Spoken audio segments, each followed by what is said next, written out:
यानी कि लगभग अपने जीवन से संबंधित लिखना, वही बातें हुई, तो ये ज़रूरी है। तो शेखर जी क्यों नहीं लिख पाए? अपना लक्ष्य नहीं लिखा आपने सुबह ग्रुप में? जी लिखा, मैंने अपने इस पे लिख दिया था, वो पेस्ट करना रह गया था उसमें ग्रुप में। देखो, सजगता ब्रह्मचारी के लिए यही तो है, प्रत्येक क्षण की सजगता। जो व्यक्ति अपने जीवन में सजग नहीं रह सकता है, वो व्यक्ति अपने आप को सावधान कैसे रखेगा संसार के विकारों से? इसलिए सजगता बहुत ज़रूरी है। यदि आप सजगता नहीं रखेंगे तो फिर आप कैसे परिवर्तन करेंगे अपने जीवन में? चलिए, हाँ, कल से है ना, ध्यान के बाद अपना लक्ष्य लिखना होगा। आप ये कौन सी मीटिंग करते हैं, किस चीज़ से जुड़े हुए हैं? ये आरएसएस संघ से। कितने समय से? ये 10 वर्ष हो गए। 10 वर्ष हो गए। 21 वर्ष आयु बताई आपने अपनी? जी। चेहरे से तो लगता नहीं है। खैर, कौन सी कक्षा कर रहे हो, पढ़ाई क्या कर रहे हो? अभी बीएससी तृतीय वर्ष है। कहाँ करते हो? जी, जावरा में कॉलेज है। संघ की कौन सी शाखा वगैरह, क्या उसमें क्या सहयोग करते हो आप? अभी अपना मंडल सहकार्य में दायित्व है। क्या?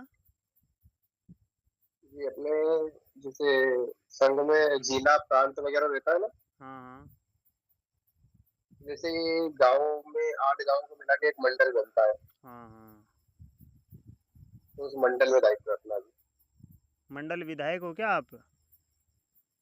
नहीं, मंडल कार्यवाह। आपके इलाके में कितने विधर्मियों की संख्या कितनी है? विधर्मियों की संख्या 3 गाँव में होके लगभग तो 2,500 के आसपास। उन पर काम कर रहे हो या हिंदुओं को सिखाने का काम कर रहे हो? हिंदुओं को सिखाने का। क्या प्रकल्प चला रहे हो? अभी शाखा से जोड़ने का। अभी आज की युवा पीढ़ी थोड़ी अलग चीजों में ज्यादा जा रही है, इस हिसाब से। वो तो जाएगी ज़्यादा, शाखा में लोग आज के समय में मोबाइल से फुर्सत नहीं है। और दूसरी बात है कि सनातन वही तो सब। एक सिद्धांत है, सनातन तो एक जीवन शैली है, सनातन तो एक वैज्ञानिक जी। सिद्धांत है, उसको तो सिखाना पड़ता है। धर्म के बारे में हमें खुद ही पता नहीं होता, हम दुनिया को कहाँ सिखाएंगे? और ये विशेष करके सही है। ये अपने संघ वगैरह में ऐसे नियम बना रखे हैं लोगों ने कि वहाँ पीछे से निर्धारित होगा कि वही व्यक्ति जाएगा और वही बोलेगा, दूसरे को बोलने भी नहीं देते। खैर, अपने अपने तरीके से सब कर रहे हैं।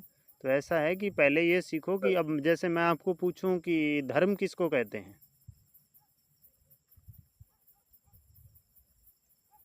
जी। जैसे मैंने आपको पूछा कि धर्म किसको कहते हैं, सच्चाई ये है कि हम स्वयं ही सिद्धांत को नहीं जानते, तो उसे जीवन में धारण कैसे करेंगे? धारण नहीं करेंगे तो लाभ कैसे प्राप्त होगा?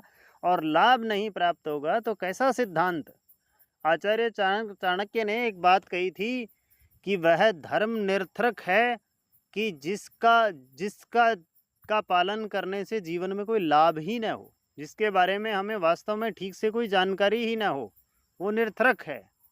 तो इस तरीके से हमें अपने जीवन मूल्य जो हैं, अपने धर्म के जीवन मूल्य हैं, उनका पता होना चाहिए, और ताकि हम अपनी उस पद्धति से जीवन का निर्माण करके दुनिया को ये सिखा पाएँ कि ये है धर्म, जिसको जीवन में धारण करके और दुनिया का सर्वोत्तम लाभ प्राप्त किया जाता है।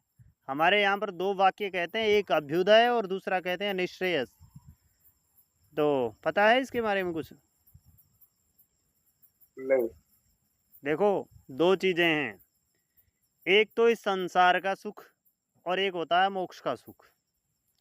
और सच्चाई ये है कि हमारे लोगों को यही पता नहीं है कि संसार में कौन सा ठीक सुख होता है और मोक्ष का सुख क्या होता है। मोक्ष का ही नहीं पता, मोक्ष क्या होता है।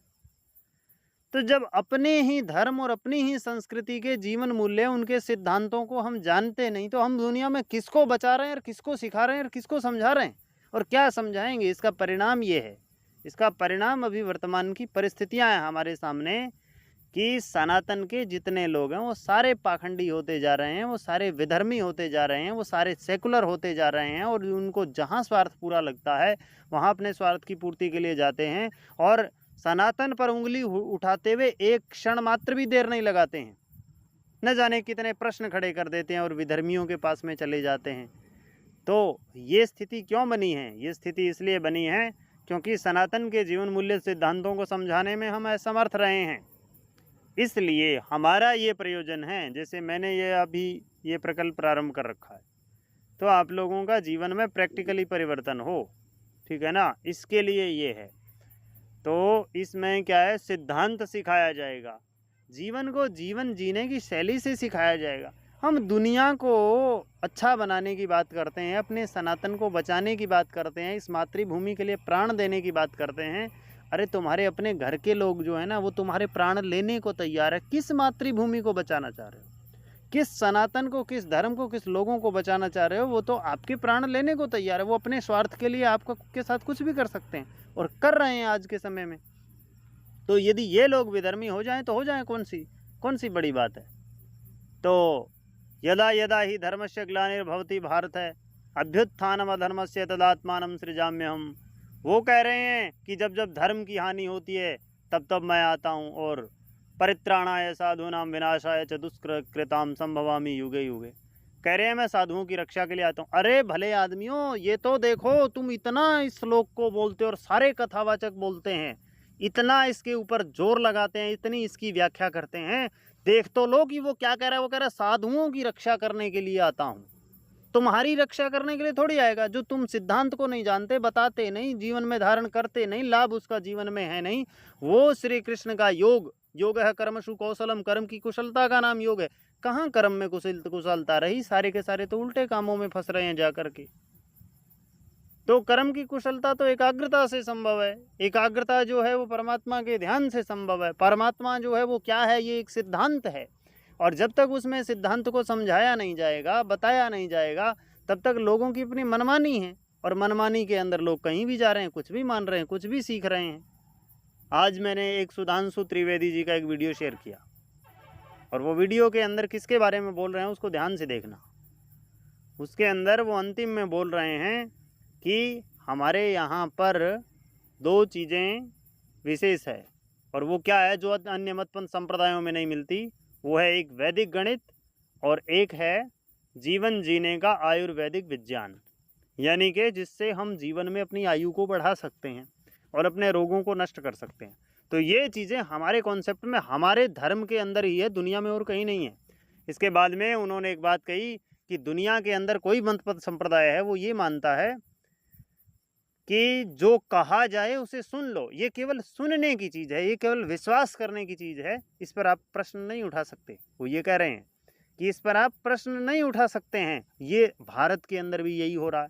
जितने बड़े बड़े बाबे, यहाँ तक जिसका भी नाम ले लो, सब यही कह रहे हैं, प्रश्न उठाने की वस्तु नहीं है। और उन्होंने अंत में कहा कि आर्य समाज ने विशेष इस चीज़ पर जोर दिया कि आप प्रश्न करें, प्रश्न उठाएं, और हमारे शास्त्रार्थ की परंपरा रही और इतना बल दिया इसके ऊपर कि प्रश्न उठाओ और प्रश्न का उत्तर जो है उसे जीवन में धारण करके और ये साबित करो कि हाँ, ये जो जीवन जीने की शैली है उससे लाभ प्राप्त किया जा सकता है। हमारे यहाँ पर हर प्रश्न का जवाब है सनातन धर्म में। इस पर विशेष आर्य समाज ने, ऋषि दयानंद ने जोर दिया। और जिस संघ की हम बात करते हैं उसके जो संचालक थे, उसके संचालक कौन थे? संघ के संचालक कौन? हाँ जी, बलिराम जी हेडगेवार, डॉक्टर बलिराम हेडगेवार। तो उन्होंने क्या कहा था? उन्होंने जब इस संघ की स्थापना की थी तो उसके जो प्रारंभिक पृष्ठ लिखते हैं वो पुस्तक के, संघ की स्थापना के समय, तो उसमें वो ये लिखते हैं कि मैं महर्षि दयानंद से प्रेरणा लेकर के इस संघ की स्थापना कर रहा हूँ। ये वही महर्षि दयानंद है जिसने इस देश को आज़ाद करवाने के लिए 85% नौजवानों की फौज खड़ी कर दी थी, जो कि वी सीतारामैया ने भारतीय स्वतंत्रता का इतिहास नाम से पुस्तक लिखी और उस पुस्तक में दर्ज है। और बड़े बड़े क्रांतिकारियों के ये जो है ना, ये जो क्रांतिकारी विचारधारा है, ये जो जीवन परिवर्तन की शैली है, ये जो राष्ट्र के प्रति मर मिटने का स्वभाव है, यदि आपने देश के नौजवानों के अंदर वो सिद्धांत नहीं भरा, तो जैसे यहाँ पर भी सब जगह हिंदू ही रहा करते थे, यहाँ तो क्या पूरी दुनिया में हिंदू रहा करते थे, वो समाप्त हो गए, क्योंकि वहाँ पर प्रश्न करने का अधिकार समाप्त हो गया। और फिर सबका यही मानना है, चमत्कारों को मानते हैं, और हमारे यहाँ पर भी चमत्कारों को मानते हैं। हमारे यहाँ पर भी विश्वास की बात करते हैं कि बस विश्वास करो और हो जाएगा, वहाँ पर भी वो विश्वास की बात करते हैं। तो आपकी जो वैज्ञानिक चीज़ें हैं वो तो दबती चली जाएगी, क्योंकि प्रश्न आप उठा नहीं सकते। और दुनिया किसको मानती है? दुनिया विज्ञान को मानती है। इसलिए यूरोप वालों ने विज्ञान के नाम पर अपने आप को बहुत फैला दिया और हम लोग नीचे आ गए। बल्कि वास्तविकता ये है, दुनिया के अंदर तर्क के आधार पर जब तक सनातन माना जाता था, तब तक पूरी दुनिया पर राज करते थे और तर्क के द्वारा सत्य का निश्चय करते थे। और सत्य जो है वो वैज्ञानिक है। आज वेद के सिद्धांत जो है वो वैज्ञानिक सिद्धांत है। खैर, तो मेरा कहने का ये मतलब है, आपको मैं ज़्यादा कुछ नहीं कह रहा, मैं केवल इतना कह रहा हूँ कि नौजवानों को इस सत्य से जोड़ना पड़ेगा। उन्हें जीवन परिवर्तन की शैली समझानी पड़ेगी, बतानी पड़ेगी। अन्यथा उन्हें ये अच्छे प्रकार से उनके दिमाग के अंदर आपको स्थापित करना होगा कि अन्यथा आपका जीवन वर्तमान की परिस्थितियों में बर्बाद ही है और बर्बाद ही होगा। क्योंकि आपकी आंखें चली जाएगी, जिस ब्रह्मचर्यहीन वातावरण में आप रहते हैं, आपकी आंख की देखने की शक्ति चली जाएगी, आपके कानों के सुनने की शक्ति चली जाएगी, आपके अंदर बल की क्षमता चली जाएगी, आपके अंदर सोचने समझने की, स्मरण करने की क्षमता चली जाएगी, और आप अच्छी संतान पैदा करने लायक भी नहीं रहेंगे। और यहाँ तक कि किसी स्त्री के साथ रहने लायक तक आप नहीं रहेंगे। किसी ठीक से अपनी उम्र को बिता सकें ऐसा जीवन आप नहीं जी पाएंगे। तो आप सोचो कि जब इस तरह की परिस्थिति हम नौजवानों के सामने रखेंगे, और ये सब कोई ब्रेकअप, इन चीज़ों में फंसने वाले, ब्रेकअप से तंग आए हुए, अपने जीवन को आत्महत्या के स्तर पर ले जाने वाले व्यक्ति, और अपने माँ बाप की धन संपत्ति ज़्यादा नहीं है आज के समय, इसलिए 90 और 99% बच्चे जो है ना, वो इतने दुखी हैं कि कुछ कहा नहीं जा सकता है। तो ऐसी परिस्थितियों में उन्हें वैज्ञानिक सिद्धांत देना, उनके जीवन को परिवर्तन करना, ये हमारा परम लक्ष्य, परम दायित्व है। वर्तमान में ये है राष्ट्र की सेवा, यदि हम कर पाएँ तो। इसलिए अपनी बात को जाकर के उन नौजवानों के सामने रखा जाए कि भाई जीवन को वास्तव में अच्छे से जीना है, तो ये दिनचर्या अपना लो। नहीं तो सोने का समय नहीं, परमात्मा ने रात्रि बनाई सोने के लिए, और हम जो है उसके अंदर कुछ भी करते रहते हैं। दिन के अंदर अपना समय सोने में लगाते हैं। उल्टा हो गया है पूरा का पूरा। मोबाइल के अंदर कितना समय बीतता है, मन के ऊपर कोई नियंत्रण नहीं है, हमारा अपने विचारों पर नियंत्रण नहीं है, हमारे को मार्ग तक पता नहीं है, हमारा मार्गदर्शन कौन करे, इसके संबंध में भी समस्या है। किससे मार्गदर्शन करवाएं जा करके? ये इतने सारे बाबे, ये इतने सारे गुरु, सारे के सारे बस केवल अपने को पुजवाने में लगे हुए हैं। कोई तर्क की बात नहीं करता, कोई प्रमाण नहीं देता, कोई सिद्धांत की बात नहीं करता कि कोई प्रश्न ऐसा इस प्रकार से उठता है तो इस प्रश्न का उत्तर क्या होगा।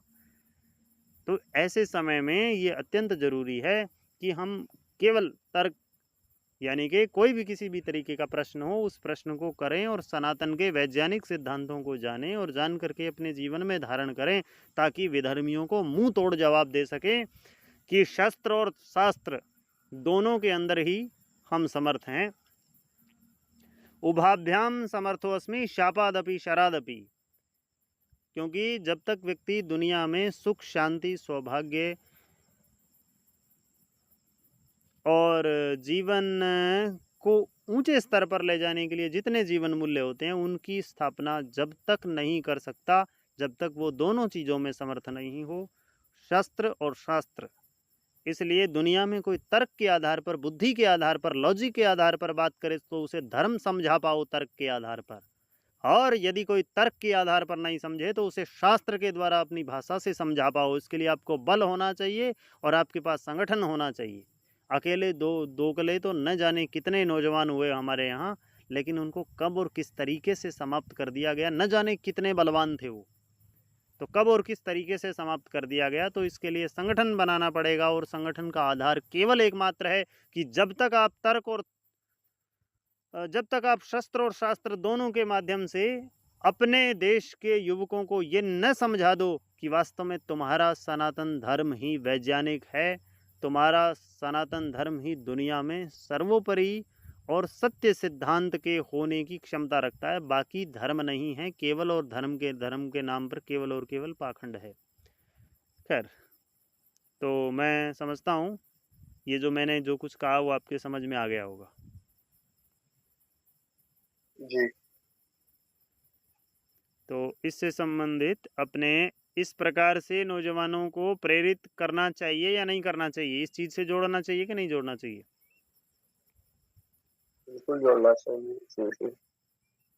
हाँ, अन्यथा देखो आपका मैं तो मतलब समय नहीं रहता मेरे पास देखने का, लेकिन आपने कहा कि मैं संघ की शाखा में हूँ, तो मैंने सोचा ये संघ के पता नहीं क्या मतलब किस कार्यक्रम में क्या क्या हैं, क्या करते हैं।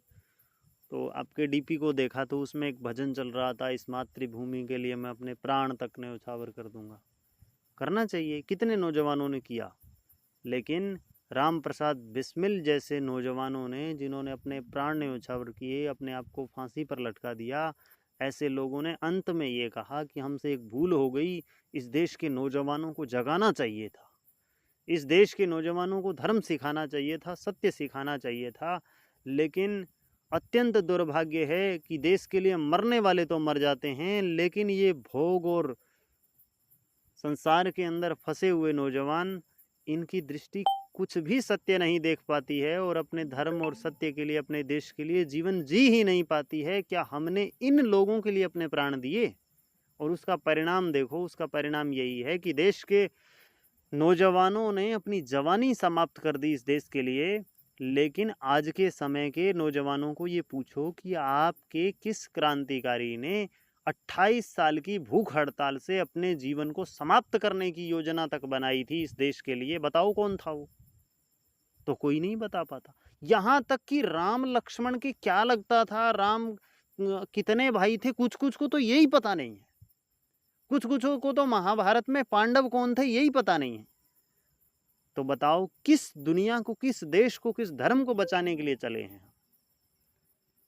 तो इसलिए ये अत्यंत जरूरी है कि व्यापक स्तर पर कोई इस तरह का कार्य हम करें कि जिससे दोनों चीज़ें हम समझा सकें और दोनों चीज़ों के अंदर उनको प्रवीणता प्राप्त करवा सकें। जब तक हम अपने शास्त्रों के माध्यम से स्वाभिमान जागृत नहीं करेंगे, तब तक उनके अंदर अपने देश के प्रति कुछ भी करने की भावना उत्पन्न नहीं होगी, जिसका परिणाम बहुत भयंकर आने वाला है। आप लोगों को तो इतना पता नहीं है, बहुत खतरनाक स्थितियां हैं।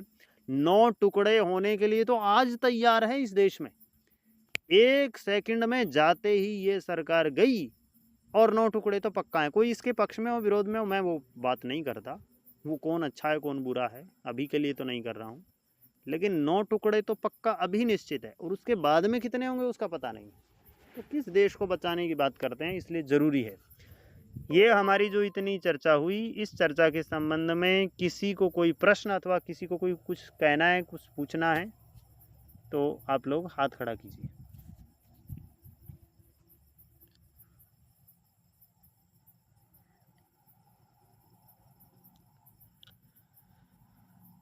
इसके संबंध में किसी को कुछ कहना है तो आप लोग हाथ खड़ा कीजिए, और नहीं तो फिर हम कुछ बात करते हैं। एक तन्मय नाम की आईडी है, तन्मय जी, माइक अनम्यूट कीजिए। हेलो। हाँ जी, तन्मय जी, जो कुछ अभी कहा गया उसके संबंध में वैसा होना चाहिए या नहीं होना चाहिए, और आपको अपने जीवन में ये सब कुछ करने के लिए आप कितने कटिबद्ध हैं, तो दोनों बातों पर आप कुछ कहना चाहें तो कहें। सर, जैसे कि आपने बोला, एक तो अभी जो व्यक्ति भोग और विलास में, उनके लिए मतलब हम किस किस को बचाएंगे, और एक तरफ से आप बोल रहे हैं कि मतलब इस देश के युवाओं को जागृत कीजिए, पर एक तरफ से आप बोल रहे हैं कि मतलब वो भोग विलास में है, तो मतलब क्यों बचाएंगे उनको?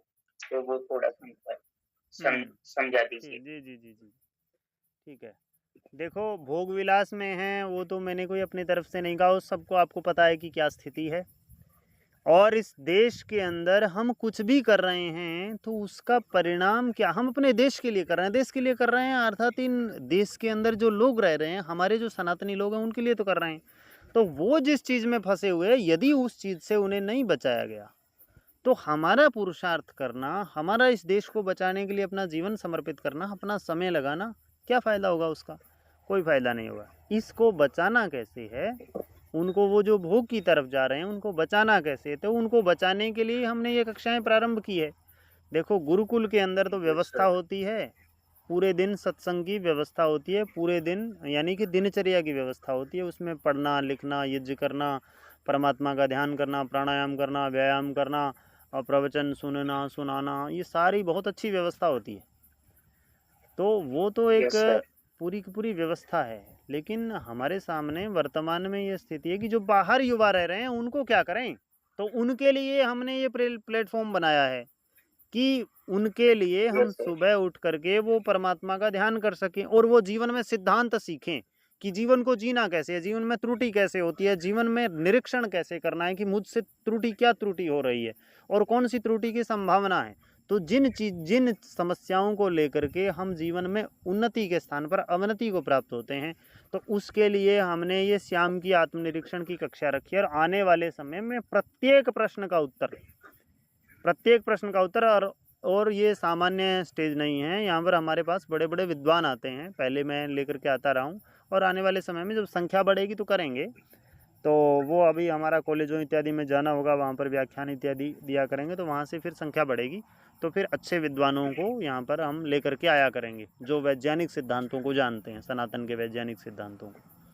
तो अपने जीवन में बढ़िया तरीके से हम परिवर्तन कैसे करें, तो ये है, उन भोगवादियों को यदि हमने नहीं बचाया तो देश की सेवा कैसे होगी। ठीक है ना। पर एक तरफ से आप बोल रहे हैं मतलब खुद के घर वाले भी दुश्मन है, तो मतलब बचाएंगे किसको? भाई, खुद के घर वाले जो दुश्मन है ना, तो जो हैं वो किस स्थिति में है, वो लोभ में है, वो मोह में है, वो क्रोध में है, अज्ञान में है, इसीलिए तो दुश्मन है ना। तो उनका अज्ञान कैसे नष्ट होगा? ये सनातन संस्कृति है हमारी, जो दुनिया पर राज करने का दावा करती रही है और राज करती रही है। वो बात ये है कि जैसे अभी आपने कहा था कि मैं जो है ना वो कुछ चैनल आदि का प्रचार कुछ अपना करना चाहता हूँ प्रचार, तो भाई यदि आप उस चीज़ का प्रचार नहीं कर पाए कि जिस चीज़ से जीवन परिवर्तन होता हो, तो फिर काहे का प्रचार? तो वो जो जीवन के परिवर्तन का प्रचार है ना, वो हमारे माध्यम से यहाँ से संभव है ना। दुनिया के अंदर बहुत सारे प्लेटफॉर्म बना रखे हैं लोगों ने, लेकिन किसी एक विषय को लेकर के जीवन की जो प्रैक्टिकली दिनचर्या होती है ना, उसका प्रैक्टिकली परिवर्तन नहीं है उनके पास। वो बता देते हैं कि ऐसा ऐसा कर लो, जैसे कुछ चीज़ें हैं, मतलब ज़्यादा नहीं है, बहुत कम ऐसे चैनल हैं कि जो बताते हैं कि ऐसे ऐसे आप जीवन जियो तो अच्छा हो जाएगा। ये सनातन के वैज्ञानिक सिद्धांत है, परंतु प्रैक्टिकली परिवर्तन का तो उनके पास में कोई साधन नहीं है ना। तो हमारा ये जो प्लेटफॉर्म है वो प्रैक्टिकली परिवर्तन का प्लेटफॉर्म है, ठीक है ना। यहाँ पर फेस टू फेस जो बात हो रही है ना हमारी, ऐसा अन्य स्थानों पर होती है क्या कहीं पे? नहीं।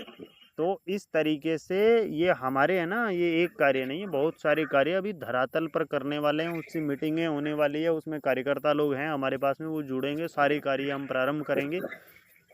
तो इस देश को बचाने की एक बड़ी मुहिम जो है, वो बहुत सारी चीज़ें हैं, बहुत सारी प्रक्रियाएं हैं, बहुत सारी योजनाएं हैं, किन किन युवकों को, किन किन युवतियों को, किन किन गृहस्थियों को, किन किन बच्चों को किस किस ज्ञान की आवश्यकता है अपने कार्य क्षेत्र में। तो वो सारी चीज़ें हम जो है ना आने वाले समय में वो सारे कार्य प्रारंभ करेंगे। तो ये है। ठीक है ना। ठीक है। और सारंग जी, आपने दिनचर्या लिखी थी? माइक अनम्यूट कीजिए।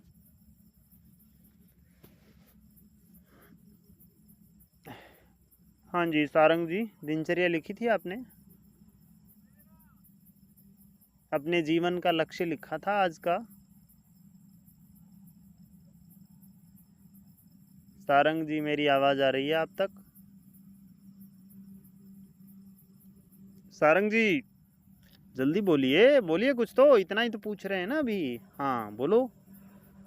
आपने आज का लक्ष्य लिखा था आपका? लिखा था तो बोलो, नहीं लिखा था तो नहीं।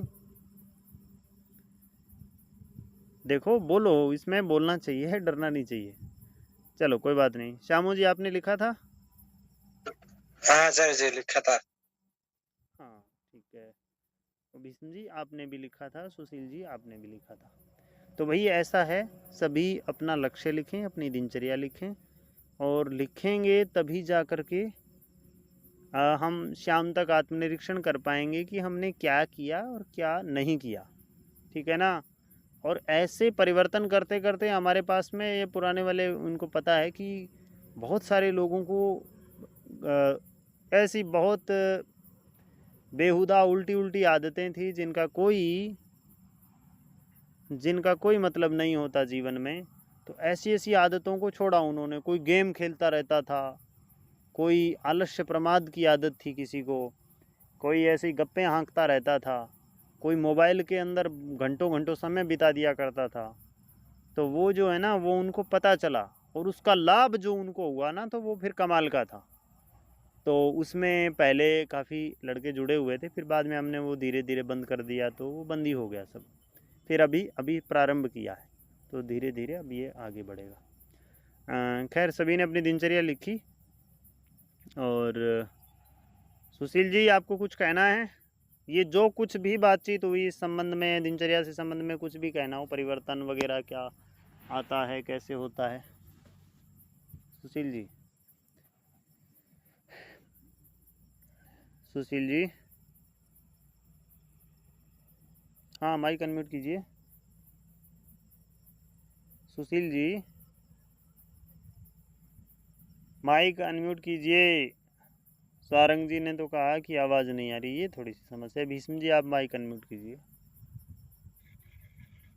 हाँ जी नमस्ते सर। हाँ नमस्ते। अभी देखो अपने जो परिस्थिति है देश में वर्तमान में, तो उससे संबंधित अभी जो कुछ चर्चा हमने की, तो हम क्या कर सकते हैं, ये हम जो कुछ हम कर रहे हैं उसमें वो होना चाहिए या नहीं होना चाहिए, और धर्म इत्यादि के संबंध में इस तरह की जानकारी ज़रूरी है या नहीं है। तो आप जो भी आप बताना चाहें बताइए। आचार्य जी आपने पहले वो स्टार्ट किया था ना, वो क्या बोलते हैं महर्षि दयानंद की बुक जो सत्यार्थ प्रकाश। हाँ हाँ वो वो भी धीरे धीरे स्टार्ट करें आचार्य जी। वो भी थोड़ा सा ना प्रेरणादायक है, और बहुत ही उसमें आप बहुत ही डीप नॉलेज था जब आपने उस समय पढ़ाया था। बहुत ही एक दिन में ही बहुत सारा ऐसे ज्ञान की बातें, अलग ही दिमाग ओपन हुआ था उस समय। जी आचार्य। जी जी जी। हाँ देखो, सनातन के सिद्धांतों को जानने के लिए, वेद को समझने के लिए, और हमारे प्राचीन इतिहास के गौरवशाली इतिहास को समझने के लिए सत्यार्थ प्रकाश एक अद्भुत पुस्तक है। और गुरुदत्त विद्यार्थी ने, जिस व्यक्ति की पुस्तकें, इतने बुद्धिमान व्यक्ति थे कि आज भी उनकी पुस्तकें ऑक्सफोर्ड विश्वविद्यालय में पढ़ाई जाती है, अमेरिका में। यहाँ भारत के लोग तो मूर्ख हैं, वो स्थान नहीं देते। तो उन्होंने सत्यार्थ प्रकाश के बारे में कहा था कि इतनी गहरी बातें हैं कि मैंने 18 बार पढ़ा और हर बार मुझे कुछ न कुछ नया मिला। तो सनातन के सिद्धांतों को यदि वास्तव में जानना है कि सत्य क्या है, तो सत्यार्थ प्रकाश जरूर पढ़ना चाहिए। वीर सावरकर ने कहा था कि हिंदुओं की रगों को खोलाने वाली वर्तमान में आधुनिक क्रांति गीता है सत्यार्थ प्रकाश। तो ये वास्तव में आज देखो गीता का कितना प्रचार होता है, भगवत गीता का। तो ये जो सत्यार्थ प्रकाश है, आप वास्तव में न भगवत गीता समझ पाएंगे, न रामायण समझ पाएंगे, न महाभारत समझ पाएंगे, न वेद समझ पाएंगे, न उपनिषद समझ पाएंगे। आप वास्तव में कुछ समझ ही नहीं पाएंगे यदि सत्यार्थ प्रकाश आपने नहीं पढ़ा। क्योंकि सत्यार्थ प्रकाश वो दृष्टि देती है कि इसमें जो कुछ भी लिखा हुआ है उसका अंतिम ध्येय क्या है, वो कैसे प्राप्त किया जा सकता है, और उसकी वैज्ञानिकता क्या है, उसका सत्य क्या है। ये सत्यार्थ प्रकाश में। कुछ लोग देखो अपनी, हो सकता है किसी ने, लोग अलग अलग तरीके से, जो स्वार्थी लोग होते हैं वो उल्टी सीधी बातें भी फैला रखी है। लेकिन बात यह है कि सत्यार्थ प्रकाश का वो प्रकरण लाएं, प्रसंग लाएं, उस पर प्रश्न करें, तो पता चले कि वो तो कुछ बातें मूर्खतापूर्ण तरीके से फैलाई गई है लोगों के द्वारा। हाँ तन्मय जी बताइए, समय हो रहा है वैसे तो, कोई ज़्यादा चर्चा होगी तो फिर कल बोलेंगे। सर वो किसी को भी अगर सत्यार्थ प्रकाश की वो बुक चाहिए तो वो निःशुल्क मिल रही है? हाँ हाँ हाँ, वो मिल जाएगी आपको। वो पीडीएफ हम सेंड कर देंगे, उसके ऊपर कक्षा चलाएंगे। देखो ब्रह्मचर्य से संबंधित बहुत गहन सूक्ष्म चर्चाएं हैं, वो चर्चाएं प्रारंभ करनी है। रामायण के अंदर ब्रह्मचर्य की कितनी सुंदरतम बातें हैं, उसका कल्पना नहीं कर सकता। भगवान राम का जीवन ऐसा इतना सुंदर, इतना पवित्र था ब्रह्मचर्य के कारण कि उनके अंदर बहुत सारे गुण गिनाए हुए हैं, बहुत सारे गुण गिनाए हुए हैं। वो सारे गुण उनके अंदर ब्रह्मचर्य के कारण से आए। तो ब्रह्मचर्य के कारण से वो गुण किस किस तरह से उत्पन्न होते हैं, तो वो सारी चर्चाएं, बहुत सारी चर्चाएं करनी है। एक सत्यार्थ प्रकाश है, तो बहुत सारी चीज़ें हैं बताने सिखाने के लिए। तो मेरा तो अभी ये कहना है कि आप लोग पहले अपनी दिनचर्या को सही करें, कि आप अपने आप को साबित करें कि मैं इसके योग्य हूँ। और आने वाले समय में जब आप लोग इस चीज़ में, मैं मानूंगा कि अपनी संख्या पर्याप्त हो गई है और आप लोग अच्छे से चल रहे हैं, आप लोगों का उत्साह बढ़ रहा है और अच्छी चीज़ें आपको सीखने को मिल रही है, आप अपने जीवन में उन्नति कर रहे हैं। जब इस प्रकार से हम समझेंगे तो फिर हम सारी चीज़ों को उनको निकालना प्रारंभ करेंगे। फिर आप अपने आप में ही आप इतने समर्थ हो जाओगे कि यार बस इससे बढ़िया चीज़ जो है ना, वो इससे बढ़िया चीज़ और कुछ नहीं है लोगों को बताने के लिए, स्वयं के जीवन में धारण करने के लिए और सनातन को सत्य साबित करने के लिए, दुनिया को बताने के लिए, इससे बढ़िया चीज़ और नहीं है। तो ये आपका स्वयं का अनुभव बनेगा। तो ये खैर वो सत्यार्थ प्रकाश जो भीष्म जी आपने बोला, ठीक बोला, बिल्कुल ठीक है। एक गजानंद नाम से आईडी है, कृपया अपना परिचय देना चाहेंगे तो दीजिए।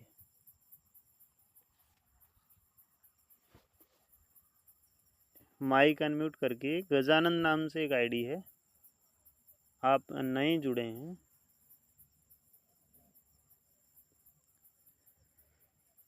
चलिए, यदि आपको अपने हमारे साथ परमात्मा के ध्यान आदि करने के लिए, अच्छे प्रकार से ब्रह्मचर्य का पालन करने के लिए यदि जुड़ना हो तो आप मेरी आईडी पे मैसेज कर देना। ठीक है, आज समय पर्याप्त हो रहा है। सबका बहुत बहुत धन्यवाद। भीष्म जी, एक विचार है, यूट्यूब पर कक्षा ले ली जाए कल से, आत्मनिरीक्षण की कक्षा। जी आचार्य जी, जैसे आप चाहें बिल्कुल कर सकते हैं। हाँ, सुबह वाली तो अभी हम वैसे ही रखते हैं और शाम को आत्मनिरीक्षण की कक्षा यूट्यूब पर ठीक रहेगी, क्योंकि उससे अन्य लोगों को भी कुछ चीज़ें सुनने को मिल जाती है, उन्हें पता नहीं होता है, तो ठीक रहेगा मेरे विचार में। तो कल से प्रयास करेंगे कि हम यूट्यूब पर आएँ और सभी लोग उसमें उपस्थित ज़रूर होइएगा। और देखो यूट्यूब में कौन देख रहा है तो वो आईडी से पता चल जाता है, जो देखने वाले होते हैं ना, तो नीचे आईडी दिखाता है। फिर भी आप आते हैं तो उसमें आप लोग मैसेज करना, तो मैसेज से वो आईडी दिखा देगा। कुछ ना कुछ मैसेज ज़रूर कीजिएगा। देखो, अपने लोगों को भी पता चले। मैंने तो कितने समय पहले, लगभग ये हमारे पुराने विद्यार्थी जानते हैं, कोई ऐसा लालच नहीं है। अभी तक न जाने कितने सब्सक्राइबर हो जाते, पहले से काम करते। अभी कुछ समय पहले काम शुरू किया था, तो 2-3 महीने तो सुबह ध्यान की कक्षा और रात्रि वाली कक्षा, तो दोनों तीनों कक्षाएं हम लोग ऐसे ही, और भी कुछ कक्षाएं कभी कभी चलती थी, तो ऐसे यूट्यूब उस पर ही चलाते थे हम, गूगल मीट के लिंक से ही।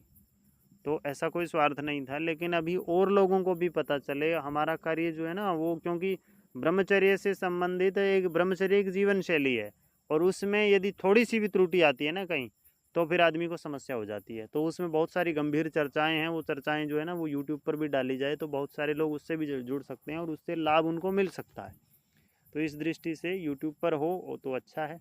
तो कल को यूट्यूब का लिंक इसमें डालेंगे, तो आप लोग यूट्यूब से देखा करना, और उसमें जो प्रश्न होंगे तो आप लोग उसमें डाल सकते हैं।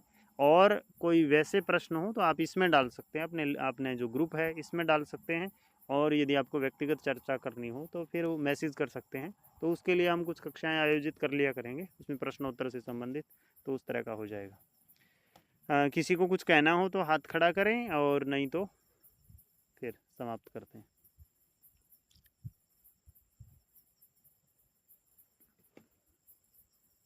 किसी ने किया शायद, सारंग जी, आपकी आवाज़ नहीं आ रही थी। ठीक है, शुभ रात्रि सभी को। सुबह 5 बजे ध्यान के लिए सभी कक्षा में आ जाइएगा। 4 बजे उठ करके मैसेज किया करें सुप्रभात से। सभी का बहुत बहुत धन्यवाद। नमस्ते जी। शुभ रात्रि। शुभ रात्रि। शुभ रात्रि।